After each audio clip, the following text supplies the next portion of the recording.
quand vous priez en langue, il y a quelque chose qui se passe spirituellement. Spirituellement, vous passez de dimension à dimension. Et plus vous passez de dimension à dimension, plus votre connexion avec le Saint-Esprit est forte.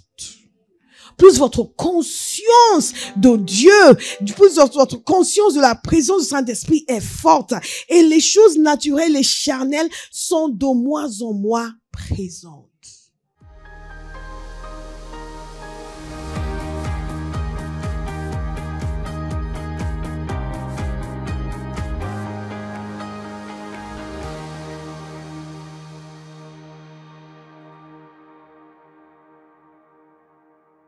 Alléluia. Est-ce que vous êtes dans 2 Corinthiens 13?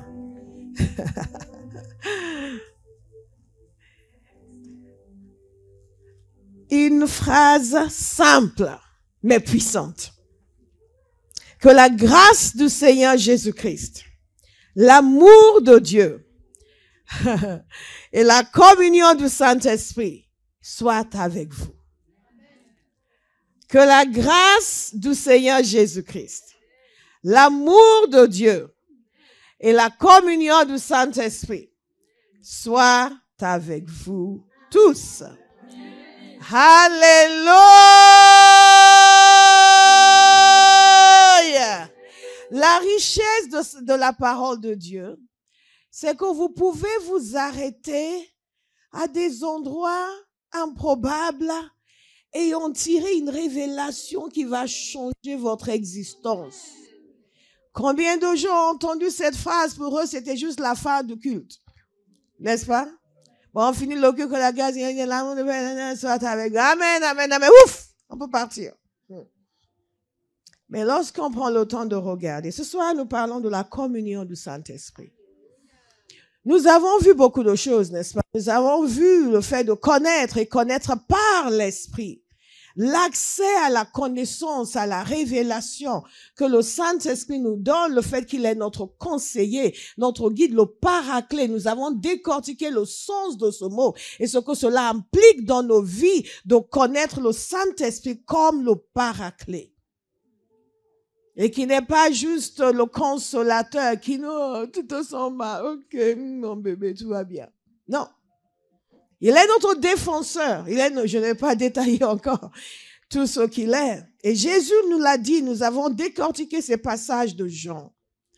Et nous avons compris aussi que nous pouvons non seulement savoir, entendre, comprendre, voir en esprit par le Saint-Esprit. Nous avons reçu aussi ce dépôt, mais aussi que nous pouvons parler par l'Esprit.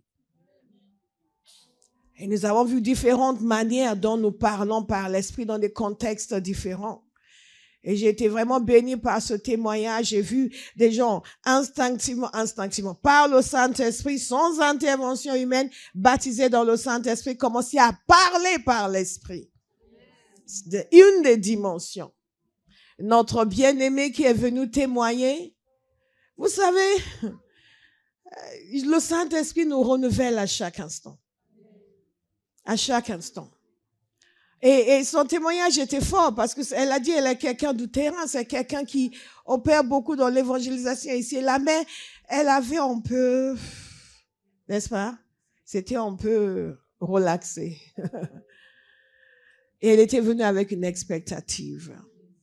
Et le Saint-Esprit l'a galvanisée. Il lui a donné de s'exprimer différemment, puissamment, merveilleusement. La nuit, le matin, agenouillée, par terre, allongée, ça débordait, ça coulait. Et je proclame sur vous que ça va déborder et ça va couler au nom de Jésus. Certains d'entre vous, vous êtes assis comme si j'étais juste en train de vous dire, je vais vous servir un thé après la réunion. Je suis en train de proclamer sur vous que ça va déborder, ça va couler. Au nom de Jésus, vous ne pourrez pas le contenir. Embrasez. Alléluia. Jésus a parlé des fleuves d'eau vive. Il n'a pas parlé d'un étang.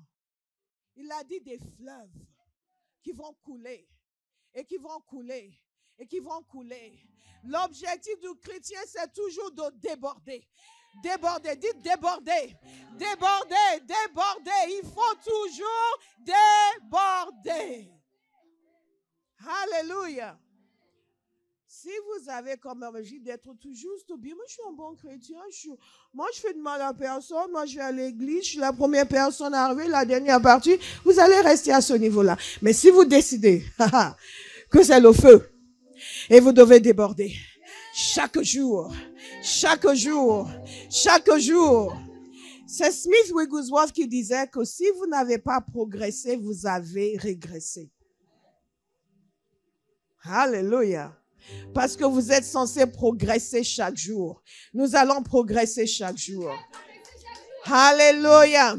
Et quand vous venez dans une conférence comme celle-ci, le Saint-Esprit saisit l'occasion pour vous embraser encore, pour mettre un dépôt supplémentaire.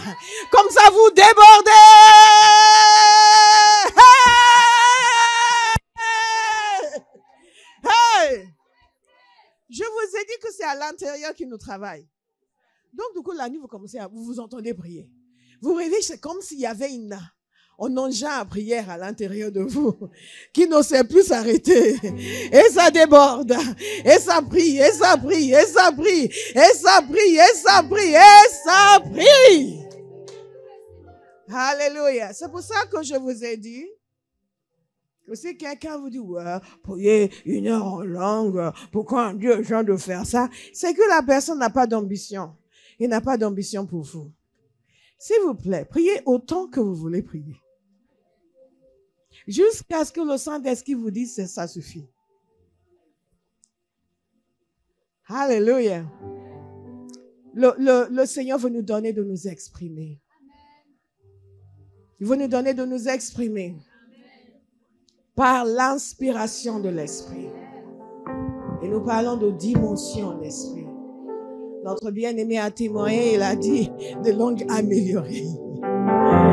Une autre dimension.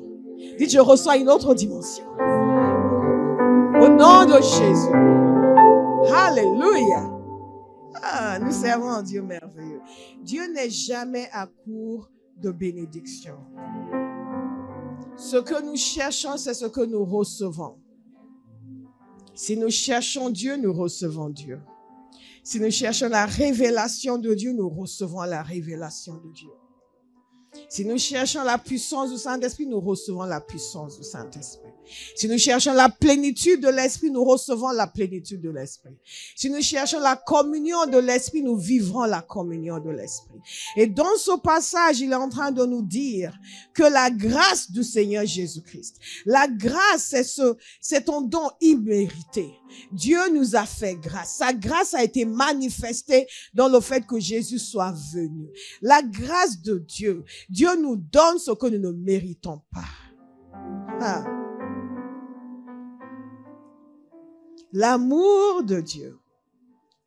Car Dieu a tant aimé le monde qu'il a donné son Fils unique, afin que quiconque croit ne périsse point, mais qu'il ait la vie éternelle.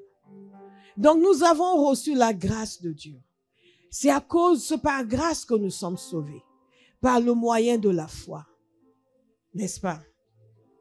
Et à cause de son amour, le Père a envoyé le Fils.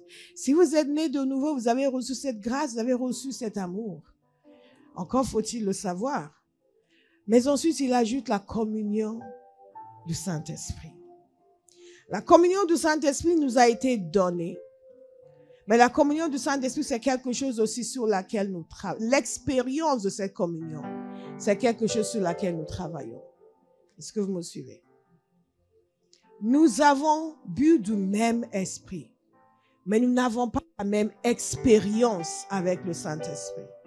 Pourquoi? Parce que certains ont soif et d'autres pas. Parce que certains veulent et d'autres pas. Parce que certains cherchent et d'autres pas. Mais nous avons tous bu du même esprit. Alléluia. Et c'est un encouragement ce que je suis en train de vous dire.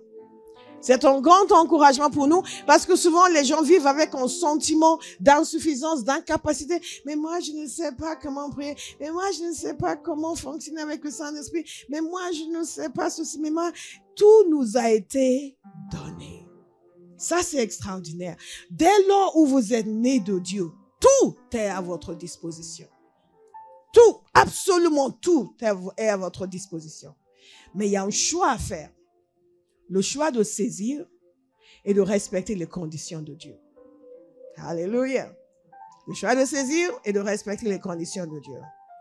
Vous savez, la parole de Dieu nous dit aussi dans 1 Corinthiens 1:9 que nous sommes appelés à la communion avec le Fils, Jésus-Christ, notre Seigneur.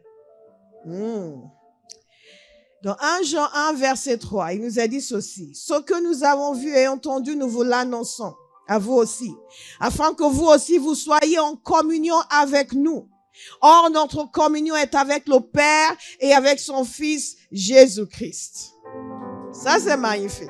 Et un peu plus tard, il nous a dit ceci. Si nous marchons dans la lumière, comme il est lui-même dans la lumière, nous sommes mutuellement en communion. Or, le sang de Jésus, son Fils, nous purifie de tout péché. Et vous allez dire, ça fait beaucoup de communion là. Yes. Donc, nous avons vu la communion du Saint-Esprit. Mais nous découvrons que nous sommes aussi en communion avec le Fils, en communion avec le Père. Mais il y a autre chose aussi. Nous sommes en communion les uns avec les autres. Ça, c'est le royaume de Dieu. Ça, c'est le royaume de Dieu. Et quand nous naissons de nouveau, nous venons par des moyens différents. Nous venons pour des raisons différentes. Nous recevons la révélation de Jésus dans des circonstances différentes. Mais dès que nous naissons de nouveau, il y a le même curriculum qui est devant nous. Celui de connaître Dieu.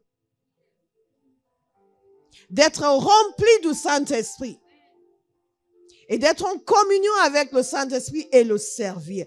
Quand on parle de la communion du Saint-Esprit, cela veut dire, comme la puissance du Saint-Esprit, que c'est Dieu qui nous l'offre. Vous me suivez? Que c'est Dieu qui nous l'offre. En réalité, tout ce que vous allez demander à Dieu, qui est conforme à sa volonté, c'est lui qui vous l'offre. Et nous allons avoir plus de réponses à nos prières quand nous allons comprendre, 1, que nous ne sommes pas plus bons que Dieu, 2, que nous ne sommes pas plus intelligents que Dieu, et que Dieu a tout prévu, tout planifié, et il a prévu tout ce dont nous pourrions avoir besoin dans la vie, que ce soit spirituel, mental, physique, matériel, il a tout prévu. Non seulement il a prévu, il a promis d'avance. Et la communion du Saint-Esprit nous a été promis d'avance. Et le Saint-Esprit cherche cette communion. Il désire cette communion. Nous sommes positionnés pour être en communion. Parce que lorsqu'il vient, lorsque nous sommes sauvés, le Saint-Esprit vient en nous. Lorsque nous recevons le baptême dans le Saint-Esprit, nous recevons une nouvelle dimension de l'action du Saint-Esprit. Et tout cela, pourquoi? Parce que Jésus l'a promis. Pas parce que nous l'avons supplié. Parfois, il y a des gens qui attendent des années et des années pour recevoir le baptême dans le Saint-Esprit parce qu'ils pensent qu'ils doivent faire quelque chose, ils doivent le mériter. Peut-être qu'à cause de quelque chose qu'ils ont fait ou qu'ils n'ont pas fait, ou c'est peut-être pas pour tout le monde, et ainsi de suite. Vous avez entendu le témoignage de Ariel hier, qui pensait qu'il y a certains qui parlent en langue, certains qui ne parlent pas. Et elle a découvert qu'en fait, c'est offert à tout le monde. Et elle a reçu. Tout ce dont vous avez réellement besoin dans votre vie, Dieu vous l'a promis d'avance. La communion du Saint-Esprit nous est offerte. Qui va la recevoir? Moi, je veux la recevoir. Et la communion, c'est le mot grec koinonia. Vous connaissez ce mot qui veut dire participation, qui veut dire partenariat. C'est un mot d'interaction, d'imbrication, j'ai failli dire de communion, de partenariat. En d'autres termes, le Saint-Esprit et moi, nous formons une équipe. Il est avec moi, il est en moi, il participe. Je participe dans ce qu'il est, ce qu'il fait. Il participe dans ce que je fais, il conduit ma vie. Il y a une imbrication. dans l'action de Dieu, dans le plan de Dieu, lui et moi, nous devenons indissociables et notre relation devient étroite et forte. Quelqu'un va changer son regard sur le Saint-Esprit. Quelqu'un va changer son regard sur le Saint-Esprit. Lorsque nous parlons aussi de développer notre communion avec le Saint-Esprit, il s'agit de grandir dans l'intimité. Et ce matin, nous avons parlé de puissance et d'amour.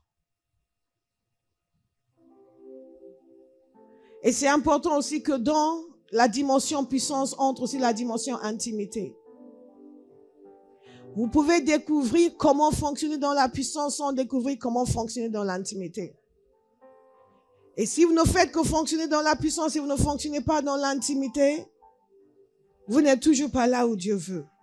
Ce que nous voulons, c'est tout ce que le Saint-Esprit est venu faire. Nous voulons que notre relation avec le Saint-Esprit soit parfaitement identique à ce que Jésus a voulu et à ce que Jésus veut. Est-ce que vous me suivez? Si je tends la main et tout le monde est guéri et qu'après je n'ai aucune interaction, intimité avec le Saint-Esprit, je passe à côté. Parce qu'il y a une dimension de Dieu à laquelle je n'aurai pas accès. Et c'est avec la communion du Saint-Esprit que nous entrons dans l'intimité du Père. Parce que c'est le Saint-Esprit qui nous donne de nous exprimer. C'est le Saint-Esprit qui nous permet de prier comme nous devons prier. La parole de Dieu nous dit que nous ne savons pas ce qui convient de demander. Nous ne savons même pas comment demander. Mais l'Esprit de l'Éternel, par des soupirs inexprimables, il n'y a aucune situation dans votre vie où vous allez être désemparés parce que le Saint-Esprit va vous saisir. Il va vous amener à prier selon le cœur du Père. Et quand vous voulez grandir dans l'intimité de Dieu, c'est le Saint-Esprit aussi qui va vous saisir, qui va vous amener à prier, qui va vous amener à prier dans de nouvelles langues, qui va vous amener dans des dimensions en esprit. Nous sommes trop terre à terre. Il y a plus que ce que nous avons vécu. Le monde spirituel est réel et Dieu veut nous faire aventurer et voyager avec lui et monter en esprit. Il y a des fois où vous êtes en train de prier, vous avez l'impression que vous êtes face à face avec Dieu. Comment est-ce que vous arrivez dans ces dimensions-là? Pas parce que vous êtes beaucoup exercé, mais parce que le Saint-Esprit vous a saisi. Cette communion que vous avez développée avec le Saint-Esprit vous permet de voyager dans le cœur du Père. Je vous assure, le Saint-Esprit est indispensable. Il est indispensable. Une vraie relation avec lui est indispensable. Jésus a dit, il rendra témoignage de moi. La révélation de Jésus passe par la connaissance du Saint-Esprit, la communion avec le Saint-Esprit. Regardez, il y a une conscience qui doit nous habiter. Cette conscience, et c'est là où la parole de Dieu est si merveilleuse. Cette conscience que nous appartenons à Dieu. Il y a trop de doutes dans la vie des enfants de Dieu, trop d'incertitudes. Je déclare sur vous aujourd'hui que l'incertitude disparaît. Trop d'incertitudes, trop de doutes. Vous devez avoir cette assurance. Je suis né de Dieu. La vie de Dieu est en moi. Je suis un enfant de Dieu. Non pas parce que je suis extraordinaire, mais parce que Dieu a tendu sa main vers moi dans ma misère. La grâce a parlé pour moi. Alléluia. Et l'on devient fou. Hey, fou de ce Dieu-là. Hey, ce bon Dieu d'amour. Bon Dieu tout en moi. Hey, et l'on devient fou. Oh, fou de ce Dieu-là. Ce bon Dieu d'amour. Bon Dieu tout en moi. La conscience. La conscience. La conscience de la réalité de l'amour du Père pour moi. De la réalité de la présence du Saint-Esprit, pas juste dans l'église, mais dans ma vie. Ma vie. Dites ma vie. Ma vie. Ma vie. Ma vie. Ma vie. Le Saint-Esprit dans ma vie. Mais est-ce que vous vous rendez compte de ce que vous dites? Le Saint-Esprit n'est pas un ange. Il est Dieu. Comment est-ce que vous vous comporteriez si vous saviez que de façon tangible, Dieu le Père était là?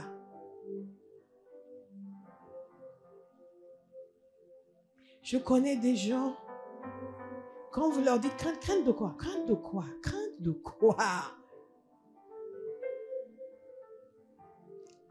Le Saint-Esprit est Dieu. Méditez là-dessus, s'il vous plaît. C'est tellement extraordinaire que nous avons du mal à comprendre. Nous le savons mentalement, mais ce n'est pas encore descendu dans nos cœurs. Parce que la manière dont parfois nous nous comportons comme des gens malheureux, abandonnés. Mais nous avons la communion du Saint-Esprit.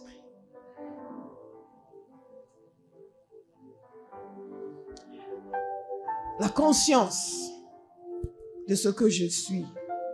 Reconnaître sa présence. Pas uniquement mentalement. Lui parler. Saint-Esprit, je sais que tu es là. Et je sais que tu vas m'aider à mieux comprendre ces choses. Mais Saint-Esprit, tu es là. Pourquoi ma vie est dans cet état?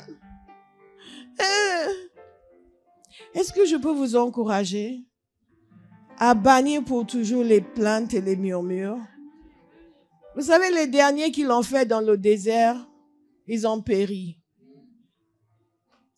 Leurs plaintes n'ont pas amené Dieu à les aider. Au contraire, ceux qu'il a aidés sont ceux qui ne se sont pas plaints. Ceux qui ont dit, si l'Éternel nous est favorable, il nous donnera ce pays. Ceux qui reçoivent l'aide de Dieu, ce ne sont pas ceux qui se plaignent, mais ceux qui disent, l'Esprit de l'Éternel est là. Et il me donnera la sagesse nécessaire. Il me donnera la direction nécessaire. Il me conduira. Je ne suis pas orphelin. Je ne suis pas seul. Mais l'Esprit de Dieu est là. Je ne peux pas capituler. Nous allons honorer le Saint-Esprit. En commençant à nous comporter comme si réellement Dieu était avec nous. Nous allons honorer le Saint-Esprit en communion avec lui continuellement, en lui parlant, en l'écoutant, en suivant ses instructions, en faisant ce qu'il nous demande de faire, en considérant que ce qu'il nous dit est une instruction et non pas un conseil. Il est conseillé, mais il ne donne pas des conseils. Il donne des instructions. Alléluia. Qui va obéir au Saint-Esprit? Quand vous lisez l'Ancien Testament, vous allez constater que tous les gens qui ont désobéi à Dieu n'ont pas réussi. À moins de se repentir. Même David, aimé de Dieu, la punition l'a frappé parce qu'il a désobéi. Dans la Nouvelle Alliance, Jésus a dit, vous êtes mes amis. Si? Vous faites ce que je vous dis. Est-ce que vous comprenez? Dieu définit l'amitié par l'obéissance. Je vous donne une clé majeure pour devenir intime de Dieu. Pour vivre une communion étroite avec le Saint-Esprit. Lui parler, l'écouter et lui obéir. Lui obéir. Cette idée selon laquelle dans la Nouvelle Alliance, nous sommes sous la grâce, donc nous faisons comme nous voulons, est étrangère à la parole de Dieu.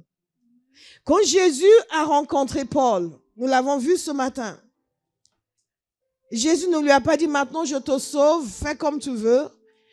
Il a saisi, il a dit, maintenant tu vas m'obéir et tu vas souffrir en m'obéissant. Alléluia. Et Paul a dit, soit. Et il a dit, pour moi, vivre c'est Christ. Mourir m'est un gain. Il y a quelqu'un ici qui veut dire la même chose? Alléluia. Pour moi, vivre, c'est Christ. Mourir m'est un gain. Nous ne vivons pas pleinement pour Jésus jusqu'à ce que nous soyons prêts à mourir pour Jésus. Fait, oh, on était venu entendre parler de la communion du Saint-Esprit. Et la joie dans sa présence. Tout cela est disponible. Et c'est accessible. Mais Dieu demande au peuple qu'il l'honore, qu'il le respecte et qu'il lui obéisse. Est-ce que vous me suivez? Nous entrons dans l'intimité du Père au fur et à mesure que nous faisons ce qu'il nous dit de faire. La parole de Dieu nous dit qu'il résiste aux orgueilleux, ce qui veut dire que tant que nous restons rebelles, nous ne pouvons pas vraiment connaître une intimité avec le Saint-Esprit.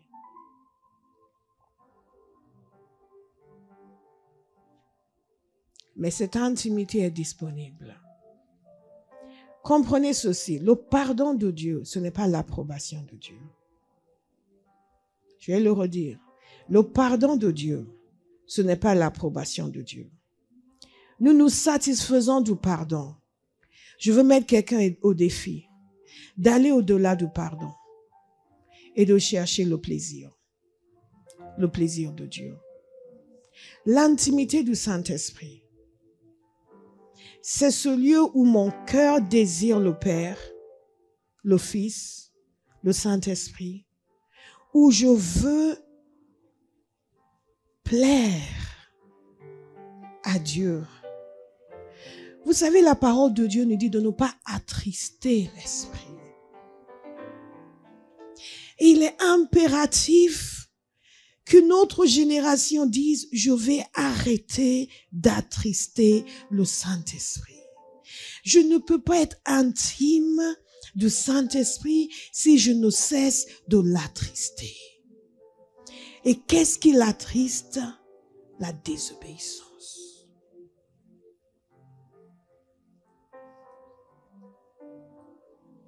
Mais il est important pour nous de comprendre que Dieu est amour, mais il n'est pas permissif. Il y a un passage dans l'Ancien Testament qui nous dit que ce sont nos péchés qui nous cachent son visage. Et nous disons, nous sommes dans la nouvelle alliance, nos péchés sont pardonnés. Et c'est vrai. Mais si nous continuons à refuser de faire ce que le Saint-Esprit nous dit de faire, nous allons l'attrister. Et nous n'allons pas connaître une relation fluide avec lui.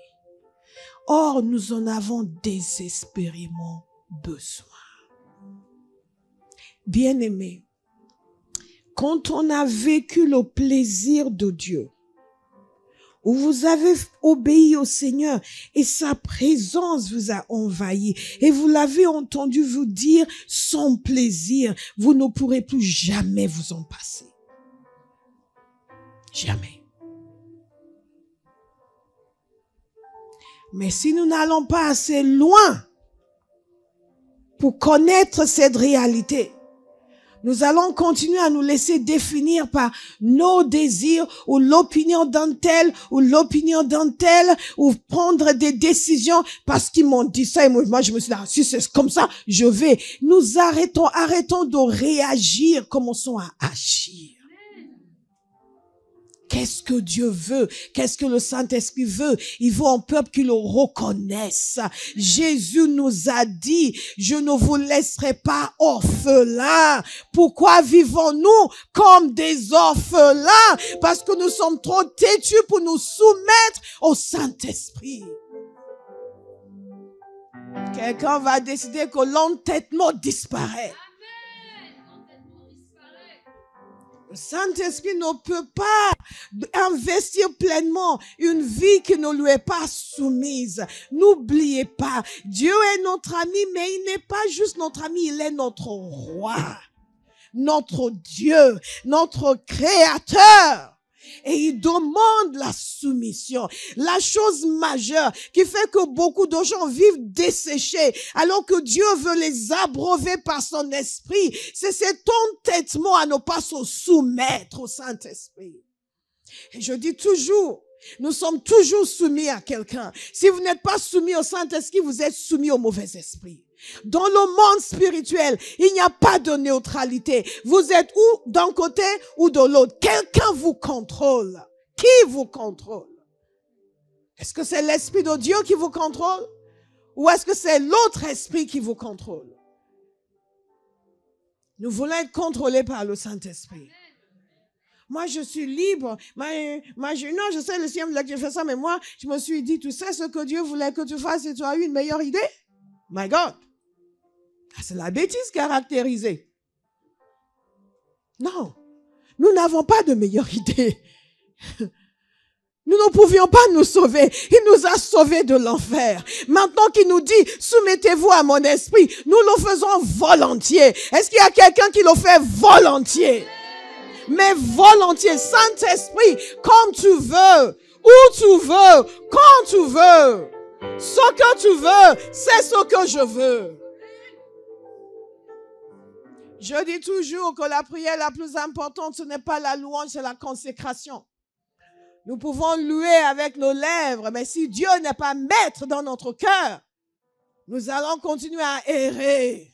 Vous pouvez sortir de cette conférence, vous ne décidez pas que le Saint-Esprit sera maître dans votre vie, que vous allez prêter attention à lui, l'écouter et lui obéir, et rien n'aurait changé. Vous aurez vécu sur la montagne pendant 2 jours et après ça retombe.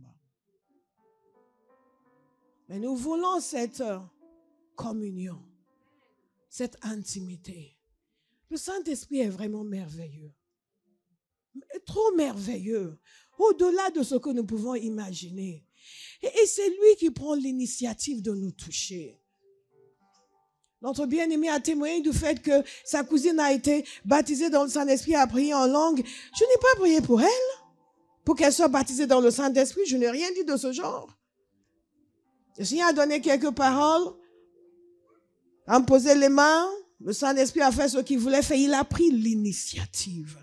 Et si nous sommes ici, c'est qu'il a pris l'initiative. Certains étaient têtus, ils devaient être là pendant 2 jours, ils sont venus que pour une réunion. Vous allez arrêter de désobéir. Oui, mais bon, je sais que, non, je sens que je dois être là, mais bon, mais j'ai ceci et j'ai cela. Jusqu'à quand? Jusqu'à quand? Des gens meurent sous nos yeux qui devraient être sauvés. Des situations bizarres se produisent dans nos vies et nous continuons à résister au Saint-Esprit. Il va nous guider. Il va prendre notre défense. Il va nous donner de nous exprimer. Nous l'avons dit hier. Nous avons eu déjà des témoignages de ce débordement. Et c'est ce que le Saint-Esprit aime. Il aime les gens qui se laissent faire. Et il va venir, vous êtes en train de vaquer à vos occupations, et tout d'un coup, le Saint-Esprit commence à vous parler. Vous êtes là, je suis en train de couper des carottes.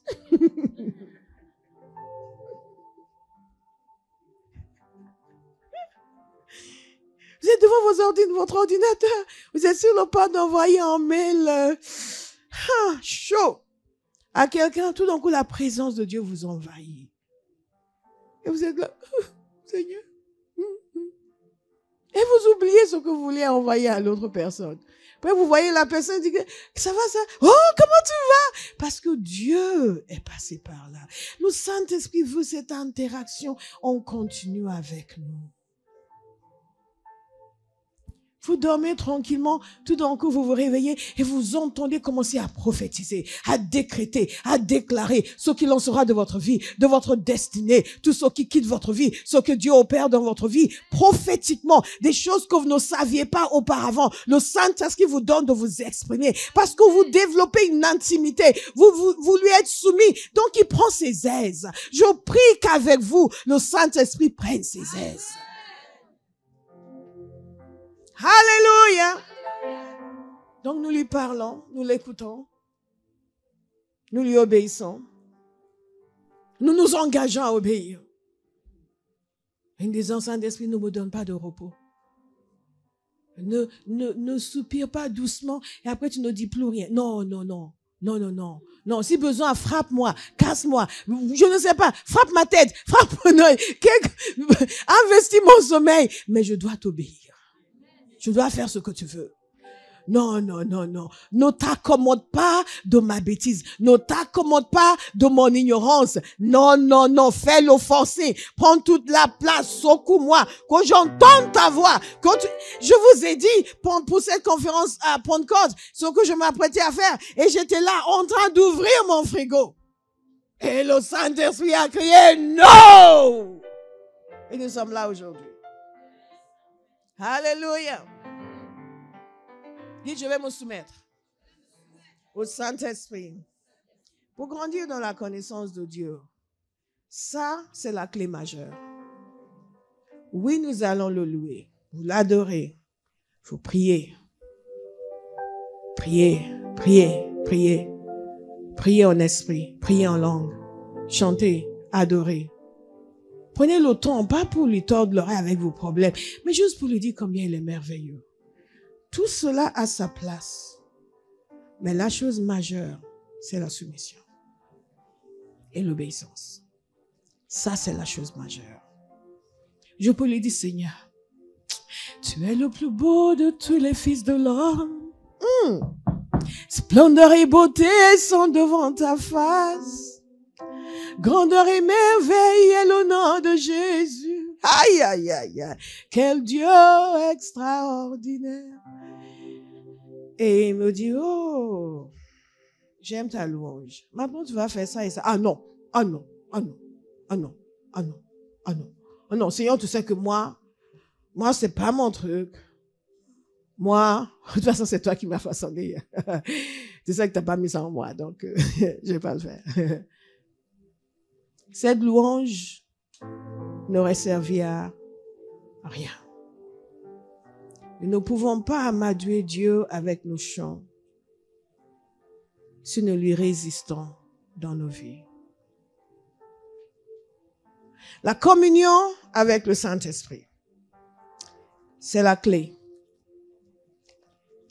pour cette intimité, pour cette vie en esprit.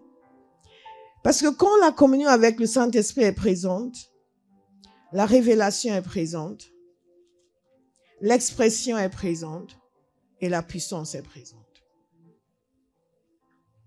Et il y a quelque chose de merveilleux que nous avons lu hier concernant le Saint-Esprit. C'est que il y a des choses que Dieu a préparées pour ceux qui l'aiment. Des choses que l'œil n'a point vues et que l'oreille n'a pas entendues. En d'autres mots, vous ne pouvez jamais les imaginer ou les concevoir. Mais il les révèle par son esprit. Combien de situations de vie auraient pu être réglées facilement s'il y avait eu un homme et une femme qui étaient soumis au Saint-Esprit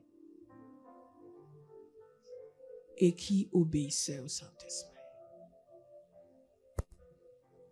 Parfois, les gens viennent avec leur situation, mais je ne sais pas pourquoi le Seigneur n'a pas ceci. Mais je suis allergique aux plaintes contre Dieu. Réellement allergique. Je vous assure, si vous me dites que tout est allé de travers dans votre vie, vous me racontez les pires déboires, je ne vais jamais penser que Dieu est fautif. Parce qu'il ne l'est jamais. Il ne l'est jamais. Mais le Saint-Esprit, il nous donne la révélation. Donc, je vais vous encourager à décider. Nous allons prier tout à l'heure de vous soumettre au Saint-Esprit. Sinon, tout ce que nous avons fait pendant cette conférence n'aurait servi à rien. Ce que vous avez reçu serait purement provisoire. Et dans quelques semaines, quelques mois, les circonstances de la vie auraient eu raison que ce soit de votre consécration ou de votre débordement ou quoi que ce soit. Nous continuons dans la marche chrétienne avec le Saint-Esprit en nous soumettant à lui.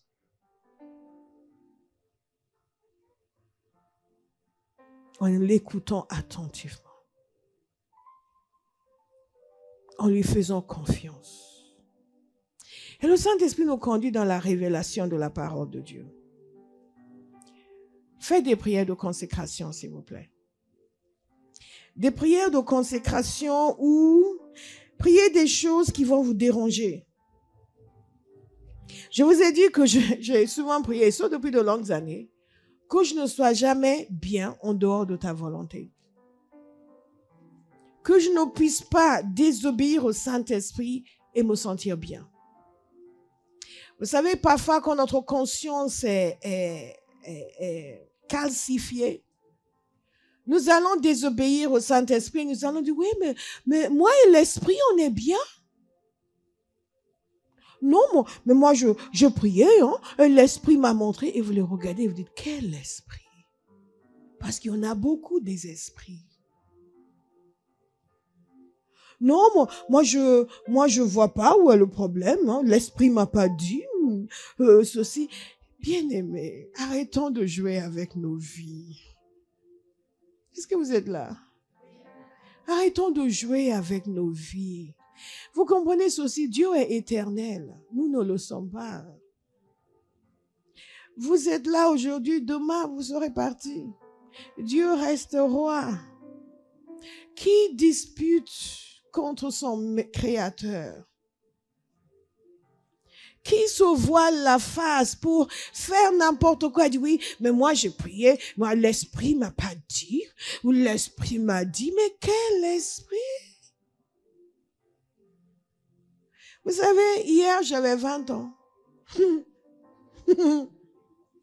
Aujourd'hui, comme vous pouvez imaginer, j'ai 21.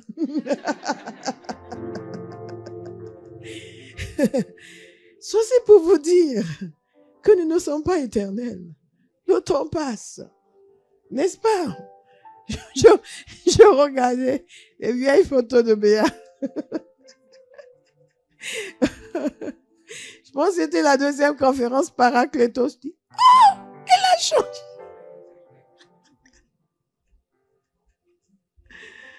C'est quoi, Mana? Quand on a l'âge de cette belle jeune fille, on peut penser qu'on est éternel.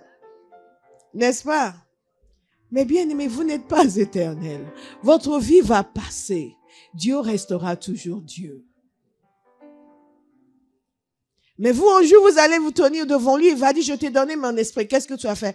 Ah, mais moi, Seigneur, moi, je pensais que, j'estimais que, ok, pas du côté des désobéissants.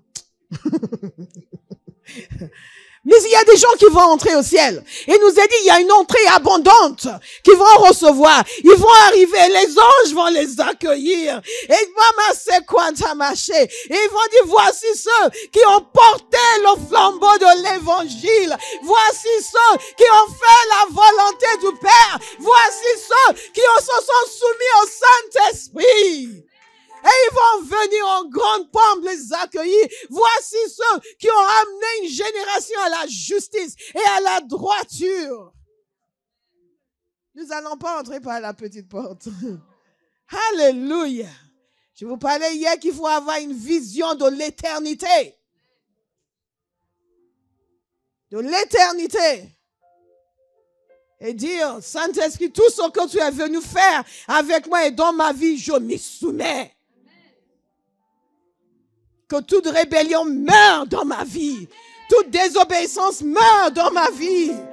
Le diable n'aura plus jamais de raison de se réjouir à mon sujet.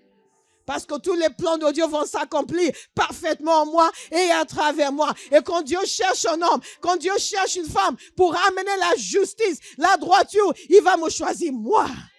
Parce qu'il dit, voici quelqu'un qui va m'obéir, qui va faire ma volonté. Ne vous contentez pas d'être aimé de Dieu, aimez Dieu. Le Seigneur m'aime. C'est bien. Est-ce que vous l'aimez? La communion du Saint-Esprit.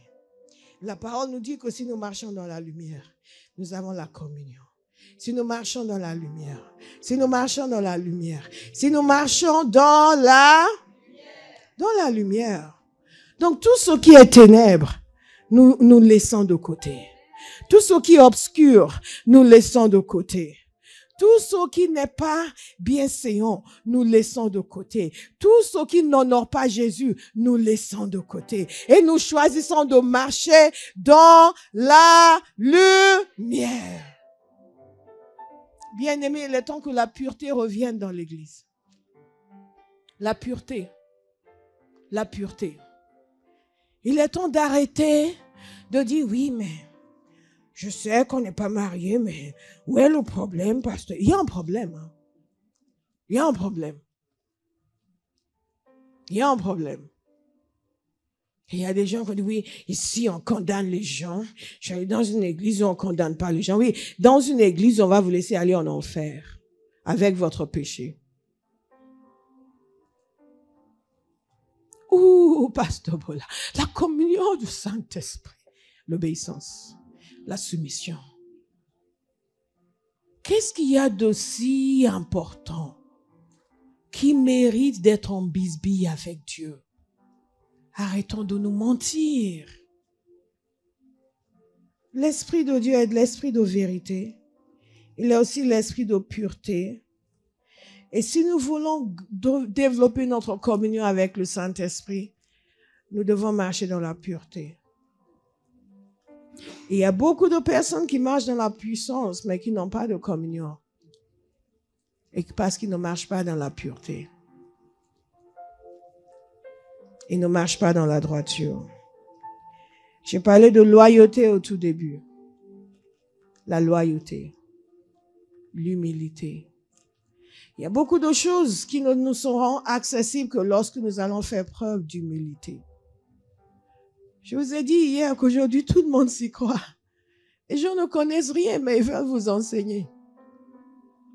Je ne sais pas, c'est peut-être parce que certains d'entre nous, nous avons l'air de ne pas être grand-chose. Mais les gens qui ne savent pas grand-chose vont venir, oui, mais pasteur, moi, j'estime que... ouais, mais j'estime que c'est préférable de faire comme ça. Je dis, OK. OK.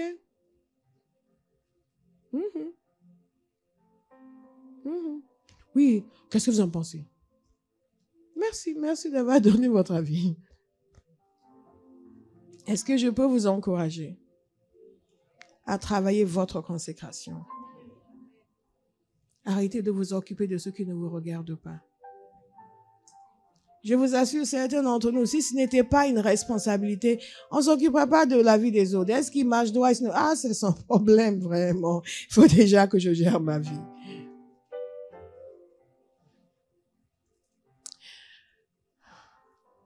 Dites consécration. Pureté. Droiture. Humilité. Sans ces choses, il ne peut pas y avoir d'intimité avec Dieu. Dieu nous sauve en dépit de nos péchés. Mais la proximité et l'intimité nécessitent la pureté. Vous suivez? Je n'ai pas dit la perfection. J'ai dit la pureté. Nous purifions nos langues. Nous en avons parlé hier. Nous purifions nos cœurs. Nous purifions nos pensées. Nous enlevons la rancune. Nous avons un cœur de bonté. Vous savez, quand on commence à côtoyer le Saint-Esprit, non seulement on va commencer à prier différemment, mais on va grandir dans la conscience du fait que nous sommes enfants de Dieu. La parole de Dieu nous dit que l'Esprit lui-même rend témoignage à notre esprit que nous sommes enfants de Dieu. Toute cette instabilité que nous voyons chez les chrétiens, c'est parce qu'il n'y a pas d'intimité avec le Saint-Esprit. Quand il y a une vraie intimité avec le Saint-Esprit, vous savez qui vous êtes. Oh, vous savez. Pourquoi? Parce qu'il dépose des choses dans nos cœurs. Dans cette communion avec lui, vous lui parlez, vous l'écoutez, vous développez cette amitié. Et cette amitié dépend de votre obéissance. et vous développez cette amitié, le Saint-Esprit va établir à l'intérieur de vous, par la parole de Dieu, par des révélations prophétiques, l'assurance que vous êtes enfants de Dieu. L'assurance de l'amour du Père. J'insiste sur cela parce qu'il y a trop de gens qui ne sont pas stables. Ballottés à droite et à gauche, des doutes, des incertitudes. Oh ouais, je sais, je prie, mais vraiment il faut que Dieu m'entende. Pourquoi Dieu ne va pas vous entendre? Il n'a pas perdu la capacité d'entendre. Mais pourquoi les gens disent, oui, vraiment il faut que Dieu m'entende? Parce qu'ils n'ont pas la conscience du fait que Dieu est leur Père. Et c'est l'Esprit de Dieu qui amène cette conscience, qui fait que quel que soit ce qui se passe, vous venez, vous savez qu'il vous entend. Rappelez-vous ce que Jésus a dit à la tombe de Lazare.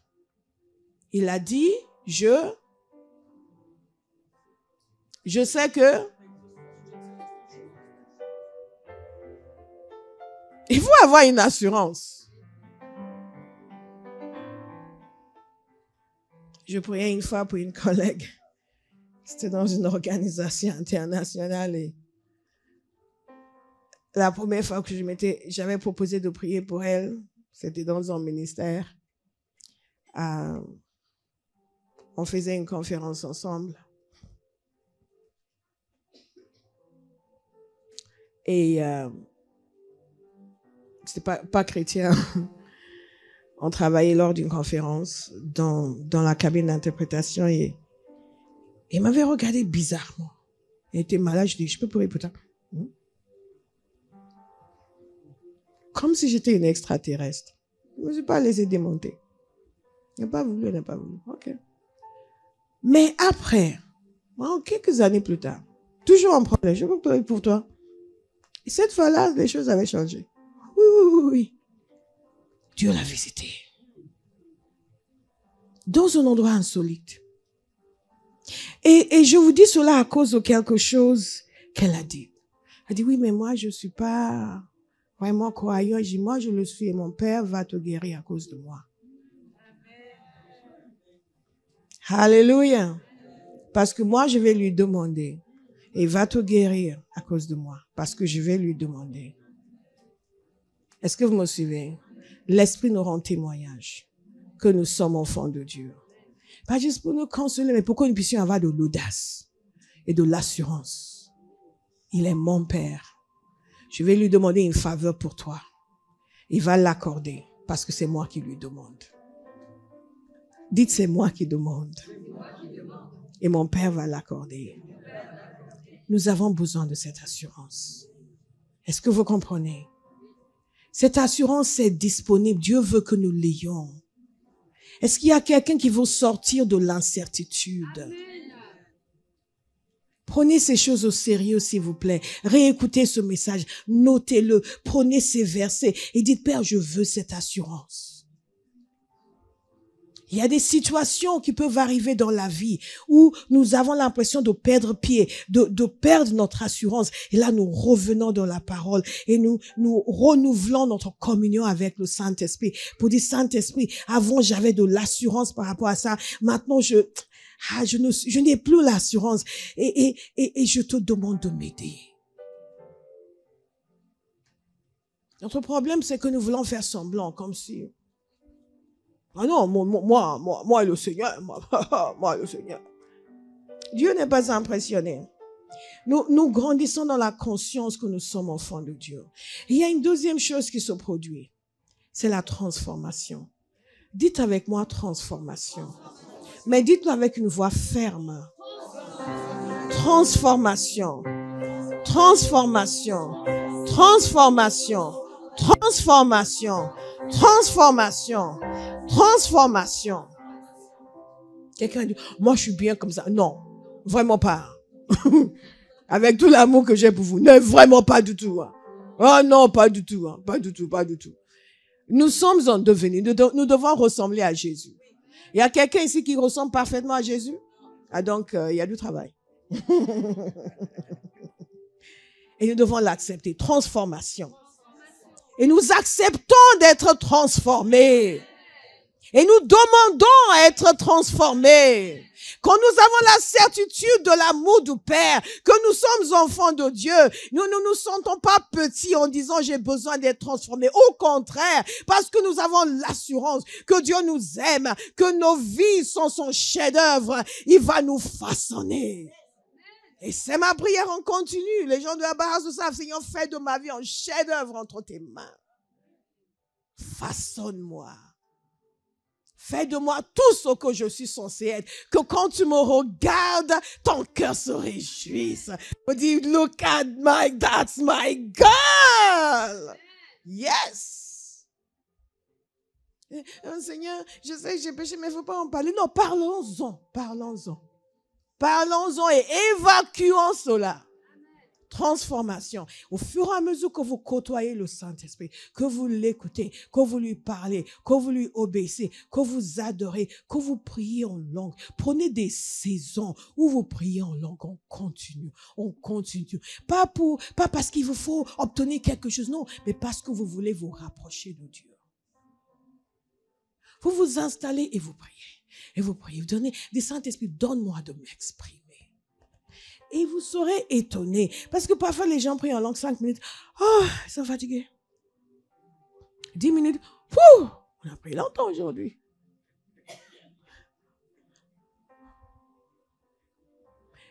Mais restez dans votre maison et priez. Donne-moi de m'exprimer. Je veux prier selon le cœur du Père. Je veux te connaître, Esprit de l'Éternel. Et vous commencez à prier. Vous savez, quand vous priez en langue, il y a quelque chose qui se passe spirituellement. Spirituellement, vous passez de dimension à dimension.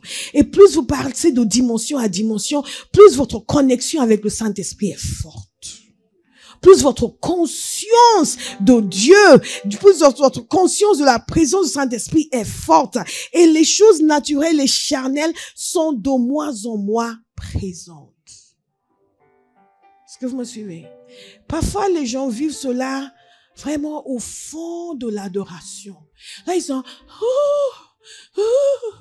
Et quand on dit, bon, on va s'asseoir, mais moi, je t'aime. Et ils entrent dans la chair.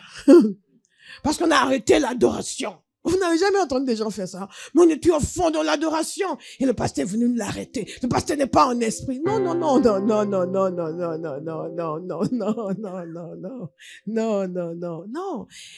Quand à la maison, vous vous donnez au Saint-Esprit. Quand j'ai commencé à grandir dans la communion du Saint-Esprit, à progresser dans l'intimité, sa présence était plus forte dans ma maison que dans l'église. Parce que dans l'église, on a un temps d'adoration. Après, on est limité. Mais chez vous, vous n'êtes pas limité. Vous me suivez? Là, nous avons eu un temps d'adoration. Il fallait passer un message. N'est-ce pas? Parce que certains d'entre vous commencez déjà à vous gratter. Je suis un enfant, je peux me rester dans une réunion pendant 3 heures. Non, je vous taquine. Mais quand vous êtes chez vous, il n'y a pas de limite. Vous comprenez? Et c'est comme ça que vous arrivez à continuer à entrer et aller plus loin et plus loin, parce qu'il n'y a pas de limite. Vous avez un jour férié ou un samedi, vous vous réveillez tôt, vous vous réveillez à 3 heures du matin. À 3 heures, oui, c'est agréable de prier à 3 heures du matin. C'est super de prier à 3 heures du matin. À 4 heures du matin, c'est extraordinaire. À minuit, c'est extraordinaire. Quelqu'un doit briser les carcans. Cette génération doit chercher Dieu. Toute la nuit, si besoin. Dites toute la nuit. Toute la nuit. Ah, là, vous ne voulez pas le dire. Toute la nuit. Toute la nuit. Toute la nuit. Toute la nuit, si besoin. Je vous assure, quand vous priez toute la nuit, vous êtes requinqué le lendemain. Physiquement fatigué, mais spirituellement en feu. À condition de prier, il va dire, oh, Seigneur, je prie, mais vraiment, je préfère dormir. Je prie, mais vraiment, Seigneur, ça, c'est mon sacrifice. Je veux juste encourager quelqu'un à se lancer dans des exercices spirituels. à sortir de la routine, à briser les limites. Je vous ai dit, la puissance est disponible, mais il y a quelque chose à faire. Il faut briser les limites. Il faut briser les barrières. Et vous avez une journée entière. Et vous restez dans la présence du Saint-Esprit toute la journée. Et au fur et à mesure que vous faites cela, le Saint-Esprit va investir plus votre vie, plus votre vie, plus votre vie, plus et plus encore. Je ne sais pas si vous le voulez. Moi, je le veux. Moi, je le veux. Moi, je le veux. Moi, je le veux. Et la transformation va commencer à s'opérer. Notre bien-aimée, hier, elle a parlé du fait qu'elle s'est vue changer. Sa mère n'arrête pas de dire, elle a changé. Elle a tellement changé. On la reconnaît pas. Et c'est la vraie personne qui a émergé. Vous me suivez? Beaucoup d'entre nous, nous ne savons pas encore qui nous sommes. C'est juste la version façonnée par le monde et les déceptions. Mais quand vous commencez à côtoyer le Saint-Esprit, une transformation va s'opérer. Et la vraie personne va émerger. Elle disait hier que quand elle est arrivée dans notre église pour la première fois, elle a dit aux gens, moi j'aime pas les gens. Et elle a dit, moi j'aime pas les gens. Moi j'aime pas parler aux gens. C'est ce qu'elle a dit. Moi j'aime pas les gens. Et elle évitait de parler aux gens. Mais aujourd'hui, elle est la personne la plus accueillante. Quand on voit une jeune personne, tu te fais la tête, je te ferai venir devant encore. Quand on voit une jeune personne, dis-lui d'aller l'accueillir. Quelqu'un qui dit, j'aime pas parler avec les gens. Et qui aujourd'hui est tellement aimable pour accueillir les gens. Qu'est-ce qui s'est passé? Transformation. Dis, je reçois la transformation. Je reçois la transformation. Tout ce qui dans ma vie n'est pas ce que tu veux, je m'en sépare. Transforme-moi. Transforme-moi. Et quand nous commençons à côtoyer le Saint-Esprit, il y a une transformation qui s'opère. Nous allons commencer à aimer les gens. Alléluia. Quand nous commençons à côtoyer le Saint-Esprit, les fruits de l'Esprit vont se manifester dans nos vies. Parce que la parole de Dieu dit que ce sont les œuvres de l'Esprit. Moi, le fruit de l'Esprit, c'est l'amour. Dites Amen. Amen. La joie, Amen. La paix, Amen. La patience, Amen. La bonté, Amen. La bienveillance, Amen. La foi, Amen. La douceur, Amen. La maîtrise de soi. Est-ce que vous voyez dans ce passage? Je vais le redire encore. Ça, c'est vous. Ça, c'est moi. Alléluia. L'amour, Amen. La joie, Amen. La paix, Amen. La patience, Amen. La bonté, la bienveillance, la foi, la douceur, la maîtrise de soi. Est-ce que vous aimez ces choses? C'est ce que le Saint-Esprit opère en nous. L'amour. Et une des dernières choses que je vais vous dire, c'est que la communion du Saint-Esprit nous amène à aimer l'Église, à aimer nos frères et sœurs. Et donc, la communion du Saint-Esprit conduit à la communion des saints. Dans ce passage que je vous ai lu, nous avons la communion avec le Père, la communion avec le Fils et la communion des saints. Et c'est comme ça que vous allez aimer des gens avec qui vous n'auriez jamais eu d'atome crochu. Juste parce que vous êtes en communion avec le Saint-Esprit. Et qu'il a fait naître en vous l'amour. Et dans une église où les gens sont en communion avec le Saint-Esprit, il y a beaucoup d'amour. Quand il y a des problèmes, des divisions, des commérages dans une église, c'est qu'il n'y a pas de communion avec le Saint-Esprit. C'est que les individus concernés ne sont pas en communion avec le Saint-Esprit. Parce que quelque chose se passe en vous quand vous commencez à faire du mal, à dire du mal. Vous sentez l'Esprit de Dieu vous passer à l'intérieur. Stop. Vous savez comment les mamans pensent?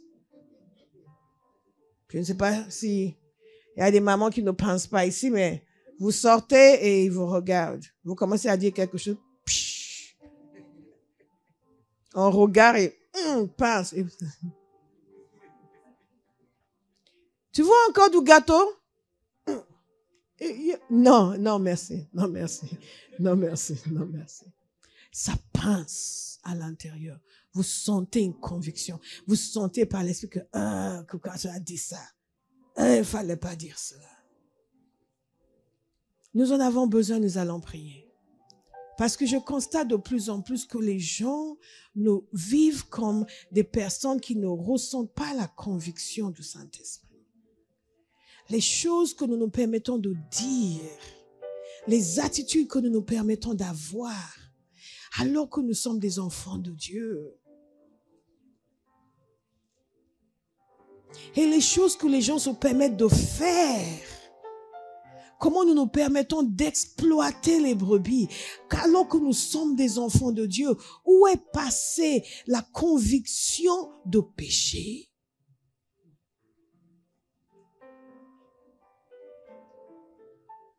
Les gens du monde peuvent dire et faire ce qu'ils veulent, mais quand nous sommes nés de Dieu, certaines choses doivent nous incommoder.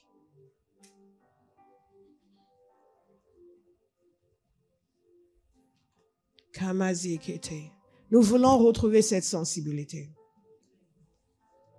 Je suis la seule à vouloir la retrouver. Et quand il y a une communion entre les saints, il y a aussi l'unité. Il y a aussi l'unité. La parole de Dieu nous dit de nous efforcer de conserver l'unité de l'esprit. L'unité de l'esprit. Il y a un seul corps et un seul esprit. Le Saint-Esprit va vous amener à aimer son Église. À ma conversion, je n'aimais pas du tout l'Église, je n'aimais pas du tout les chrétiens avant ma conversion. Et à ma conversion, je ne voulais pas aller dans une église parce que je me disais, oh, c'est chrétien. Mais quand réellement j'ai été baptisée dans le Saint-Esprit, aïe, je suis tombée amoureuse de l'église. Transformation. Et partout, et j'ai beaucoup voyagé dans mon métier, dans plus d'une centaine de pays, et partout où j'allais, la première chose que je faisais, c'était chercher une église. Je voulais la communion des saints. Où que j'allais, les gens savaient que, oui, même s'il y a une réunion dimanche matin, Bola va demander que quelqu'un d'autre la fasse. Vous ne croyez pas en Dieu, vous n'allez pas à l'église. Faites la réunion de dimanche matin. Moi, je vais aller à l'église. Parce que je veux trouver une église. Je veux trouver des chrétiens. Je veux voir il y a des chrétiens ici. Je veux voir mes frères et sœurs. Et quand j'arrivais, j'étais contente. Ah! J'étais contente. Au point où les gens me demandaient à chaque fois quand on faisait une mission, t'as trouvé une église? Parce qu'ils savaient que c'était la première chose que j'allais chercher. Pourquoi? Parce qu'il y a la communion des saints. L'amour fraternel. Nous, en seul corps, en seul esprit. Dans le monde entier, en seul corps, en seul esprit. Vous me suivez? En seul corps, en seul esprit. L'amour de l'Église, l'amour des frères et sœurs doit renaître dans nos cœurs. Et c'est la communion du Saint-Esprit qui fait cela. Nous allons prier. Je vous invite à vous lever, nous allons prier.